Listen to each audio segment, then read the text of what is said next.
News 7 Tamil, பொறுப்பும் பொது நலமும். ரஷ்யாவை சேர்ந்த 2 வயது குழந்தைக்கு சென்னை தனியார் மருத்துவமனையில் இருதய மாற்று அறுவை சிகிச்சை வெற்றிகரமாக நடத்தப்பட்டுள்ளது. இந்தியாவிலேயே மிகவும் இளம் குழந்தைக்கு இருதய மாற்று சிகிச்சை செய்யப்பட்டது இதுவே முதல் முறையாகும். ரெஸ்ட்ரிக்டிவ் கார்டியோமயோபதி என்ற நோயால் பாதிக்கப்பட்ட இந்த குழந்தையின் பெயர் கெல்.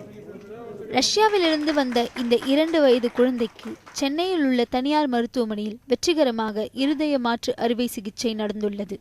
இந்த அறுவை சிகிச்சை குறித்த பத்திரிகையாளர் சந்திப்பு இன்று நடைபெற்றது. Whole surgery took almost 1 hour. 1 hourலேயே சர்ஜரி முடிஞ்சாச்சு.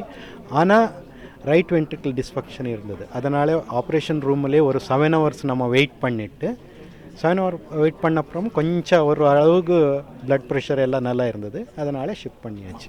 அப்புறம் போஸ்ட் ஆப்ரேட்டிவ் பீரியட் ஒரு 10 days ஐசியூஎல்லே வச்சுட்டு அப்புறம் ஒரு 2 weeks அப்புறம் நம்ம டிஸ்சார்ஜ் கூட பண்ணியாச்சு. கடந்த 1 வருடமாக மாற்று இருதயத்திற்காக கெல்ப் காத்திருந்ததாகவும் குழந்தைக்கான இருதயம் கடந்த டிசம்பர் மாதம் பெங்களூரில் கிடைத்ததாகவும் மருத்துவர்கள் தெரிவித்தனர்.